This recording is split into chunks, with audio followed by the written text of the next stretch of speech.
Em 2016, pesquisadores da Universidade de Chicago sugeriram a associação entre o transtorno explosivo intermitente e a infecção por um parasita do gato, chamado Toxoplasma gondii. Esse transtorno se caracteriza por surtos recorrentes e desproporcionais de raiva descontrolada e impulsiva, motivados por situações banais, como receber uma crítica do supervisor sobre um trabalho executado ou quando um garçom, sem querer, derrama vinho na roupa do indivíduo. O Toxoplasma gondii é um protozoário cosmopolita, ou seja, mundialmente disseminado. Acomete cerca de 30% da população global, permanecendo latente e inofensivo por toda a vida nos indivíduos imunocompetentes. E o gato é o seu hospedeiro definitivo, eliminando o parasita pelas fezes sob a forma de oocistos. Frutas e hortaliças mal lavadas contendo esses oocistos podem ser ingeridos pelo ser humano e o protozoário se dissemina pela circulação sanguínea, atingindo órgãos como o cérebro e olhos, onde ficam alojados sob forma latente, sem causar problemas. Acredita-se que o toxoplasma altere a neuroquímica cerebral, aumentando o risco de comportamento agressivo.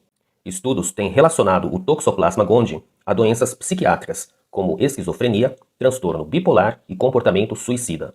Observou-se que 22% dos pacientes com transtorno explosivo intermitente apresentaram testes positivos para toxoplasma, contra a positividade em apenas 9% dos indivíduos normais.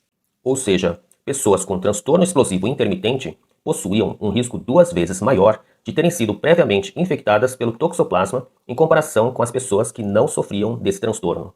O estudo revelou pontuações maiores nas escalas de agressividade nos participantes que testaram positivo para exposição ao protozoário Toxoplasma gondii. Apesar desses achados, a ciência ainda busca mais evidências para afirmar que a toxoplasmose, de fato, desencadeia o comportamento de ira descontrolada nesses indivíduos. Não há nenhum remédio capaz de eliminar o toxoplasma do organismo. Ou seja, a toxoplasmose não tem cura. Talvez você já tenha sido infectado pelo toxoplasma e nem saiba disso. A boa notícia é que a maioria das pessoas infectadas morrerá sem ter nenhum tipo de problema relacionado à toxoplasmose. No caso de a pessoa desenvolver imunodepressão, induzida por doença, uso de certos medicamentos, o toxoplasma pode sair do estado de latência e reativar o processo inflamatório, desencadeando problemas visuais, neurológicos e, no caso da gestante, comprometer o desenvolvimento do feto. Outro fato interessante sobre o Toxoplasma gondii. Verificou-se que ratos infectados com o toxoplasma perdem o medo que normalmente sentiriam com o cheiro da urina de gatos. Um estudo de 2011 sugeriu que esses ratos passariam a sentir uma atração sexual pela urina dos felinos. Isso seria decorrente de uma alteração da atividade neural provocada pelo toxoplasma em algumas áreas do cérebro dos ratos. Isso faz com que os ratos fiquem mais desatentos e vulneráveis ao ataque dos gatos, que por sua vez são os hospedeiros definitivos do toxoplasma. Ou seja, o rato é devorado e o toxoplasma consegue atingir o seu destino final, que é o gato. Segundo os psicólogos, a raiva faz parte de um sistema de persuasão mental, em que você argumenta no intuito de convencer o outro a perceber e considerar seu ponto de vista acerca de um conflito. Quando sentimos raiva, franzimos a testa, projetamos a mandíbula e alargamos as narinas, fazendo-nos parecer fisicamente mais ameaçadores. A ciência acredita que essa expressão facial seja um comportamento inato e não aprendido. Nas sociedades primitivas, nossos ancestrais que colocavam em evidência o seu ponto de vista, utilizando-se da raiva como meio de chamar a atenção dos outros e assim obterem vantagens no conflito de interesses, prosperavam e se reproduziam mais do que aqueles que eram muito pacíficos. Estes eram ignorados, ludibriados e menosprezados pelos seus companheiros, e como resultado, pereciam. Ou seja, a raiva conferiu a um perfil de comportamento uma vantagem evolutiva no processo da seleção natural. Voltando à vida contemporânea, é fato que o ritmo frenético da sociedade moderna transforma o tempo num bem extremamente precioso.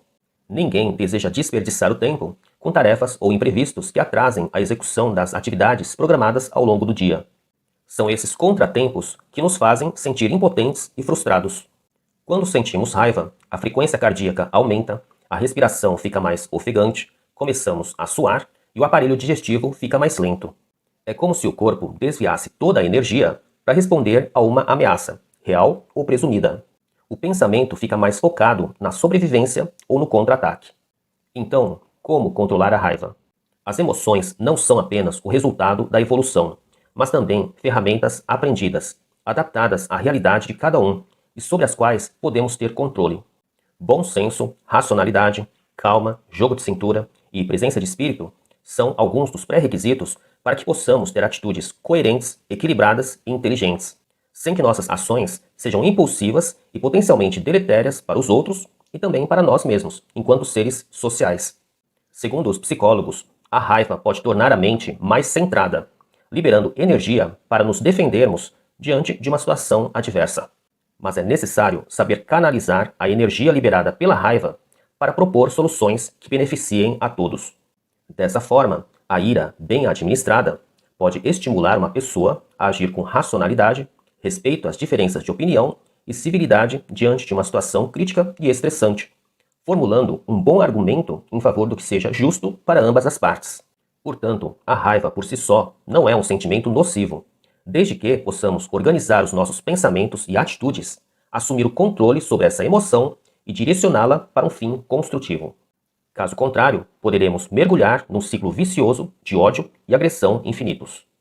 E este foi o tema de hoje. O que você achou do conteúdo? Deixe um comentário ou dúvida que responderei assim que for possível.